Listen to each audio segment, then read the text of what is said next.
Hey guys, welcome back. Today I wanted to talk about TMC, the metals company, and if I would buy, hold, or sell the stock. Essentially, what the metals company focuses on is making a supply to the US where it is actually mined from the US, right?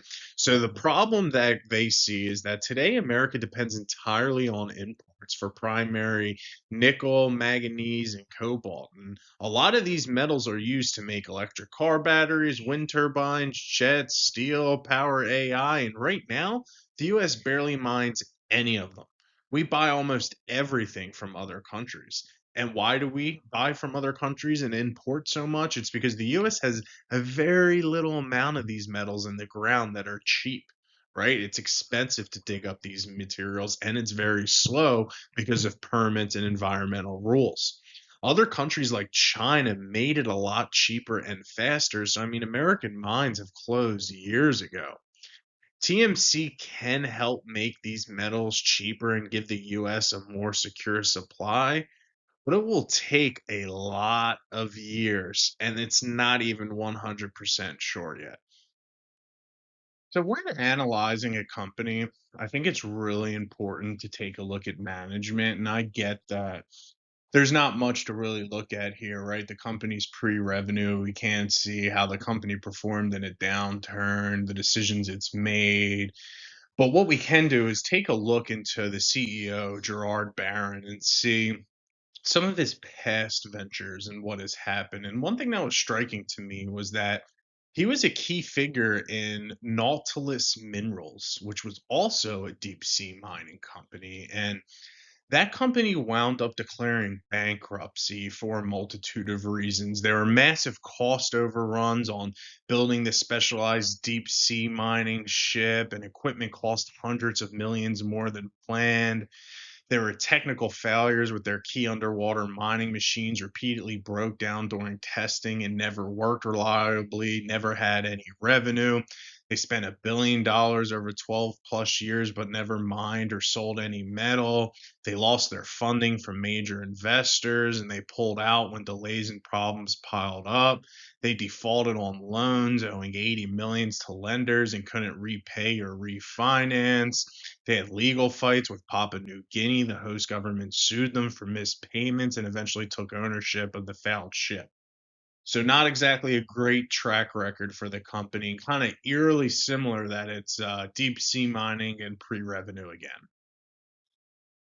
Stock's been popping up lately, having some really nice gains here year to date. And a lot of it, I think, is coming from the Trump administration, trying to give the green light and get ahead and let TMC be allowed to actually mine these minerals. And it actually came out the United States and Japan will work together to develop rare earth minerals from Japan's seafloor. But in my mind, TMC's a SPAC that faded into obscurity when deep sea mining was banned. I mean, we all know SPAC returns underperform the market over the long run. Hasn't been a great look recently, and it's now being pumped to insane levels due to Trump and the administration. But I really would not be surprised one bit if they are blocked again by the next administration before they get anything off the ground. And rightfully so, because this is so destructive to the ocean floor. And deep sea mining just sounds like a project waiting to fail. There are rare earth metals everywhere. No way is it going to be easier to extract them from under salt water. They might have the rights to the biggest deposit of whatever, but every mining company claims this. I mean, junior mining companies are already a terrible investment 99% of the time, and now you've got one with added cost, added restrictions, added risks, added uncertainties. I mean, it just doesn't make sense to me, right? And especially without having a processing component and having that complete vertical integration, they're just like any other land-based miner, beholden to the commodity price, right? And I have to believe their capital expenditures and overhead will be significantly higher, just like we saw at the CEO's last company, though, due to the fact that they'll be looking for these nodules well offshore and shuttling them to some point on land for collection and shipping to a processor. I mean, all rare earth critical mineral companies have this same exact issue. 99% of processing is done in China. The only exception to this is MP, which owns the whole vertical from mining to processing to refining, and soon will be manufacturing the magnets themselves. There's no way to make this economically sustainable while there's plenty of traditional mining technique competing with underwater sea mining here. So even if the Trump administration gets this passed, they still have to get through the International Seabed Authority. And right now, the International Seabed Authority is not on board. They have a lot of problems. Their first issue is that there's no finalized mining code. The ISA missed its own 2-year rule deadline to complete the regulations in July 2023, and disagreements still persist over key issues like environmental protection standards, monitoring program, and financial royalties. And then there's all the environmental concerns coming from multiple nations, right? Environmental organizations, scientists, advocates for a precautionary pause on deep sea mining, citing the potential for irreversible ecological damage to largely unknown ecosystems. Remember how unknown and how unexplored the ocean is? Another problem is that TMC's alternative approach, right? They're trying to now skirt by the ISA, right? By applying for a commercial recovery permit through the U.S. National Oceanic and Atmospheric Administration. Under existing U.S. law, they're effectively attempting to bypass the ISA process, and this move has been met with fury from many ISA member states who view it as a straight up violation of international law, which designates the deep seabed as the common heritage of mankind. Then there's ISA investigations into TMC's actions to determine if the company and its sponsoring nations are in violation of ISA rules, which could potentially lead to revoking its existing contracts. I mean, these are serious, serious risks. It's going to take years, if not decades, to resolve the issues with international maritime law to give projects this green light. So I pulled this slide from the company's recent earnings presentation, and I just thought it was interesting because when I looked at revenue, right, it's pre-revenue, no profit, and they're running a loss, and their balance sheet's not looking great. There's not much runway going forward here, right? They're at negative equity, so you know right away that their total liabilities are outnumbering their total assets. So when I read the slide, I found it pretty comical. I'm like, how the heck are these guys putting a value on themselves? Well, what they're doing is well, first let me say their claim. Based on comparable companies, we believe we are still undervalued. And what they're doing is they're taking the market cap and dividing it by the net assets, right? So it would be assets minus liabilities gives you equity, which to point out right now, equity is negative.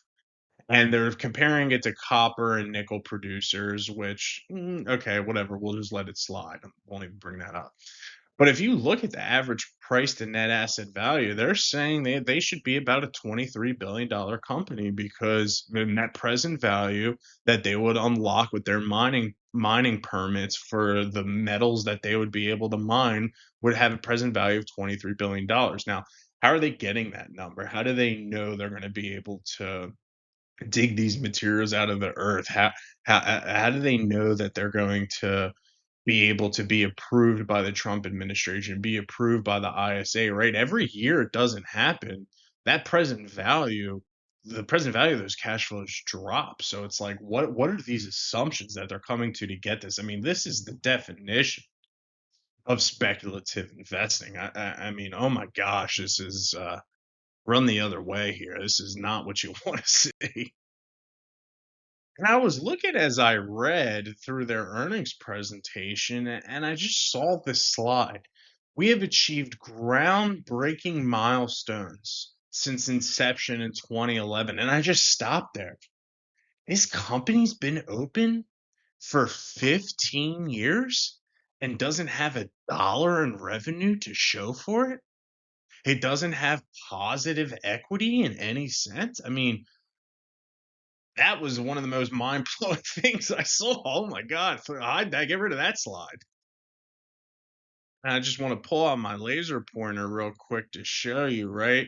There's no revenue. It's hopping right to SG&A because there's no revenue. We're just starting off straight with expenses. And as you can see, we've been losing about 170 million, 73 million, 82 million, 296 million. Averages out to about losing 115 million in cash a year, right? And if you take a look, they only have 115 in cash. So I mean, they have enough for one more year. And they're gonna, and I bet you, based on the LTM, it was double that, right? So I mean, they may not even have enough runway to the end of next year before they need to start pulling on more debt, issuing more equity. And I mean, we remember what happened with the CEO's last company. This is the exact same story all over again. And just looking at it from a valuation metric perspective, this is expensive. And I mean, we're not talking some proven financial model. We're talking a company with a big old zero in revenue, massive losses, not much cash left on hand, and the guy running the company who ran the last company sunk the ship. Okay. And we're have a can't even have a revenue multiple yet because there's no revenue, right? And all of the earnings are negative because there's no earnings, and it's like, okay, forward looking now, we think there might be some revenue if if the stars align perfectly here and the Trump administration and the ISA get on board. We're talking about it 83 times revenue company. I mean that's unbelievable. That is expensive. Oh my gosh. If you guys knew and watched my past videos, you know I'm a value investor. It was a no-brainer on this one, right? No revenue, pre-revenue company. The guy who's running the company sunk the ship of the last company. The valuation's through the roof. There's so many uncertainties with regards to regulation. To boot, it's a junior minor company, and those companies are garbage to begin with. So I mean, don't even buy this thing. If you have it, sell it. This is garbage.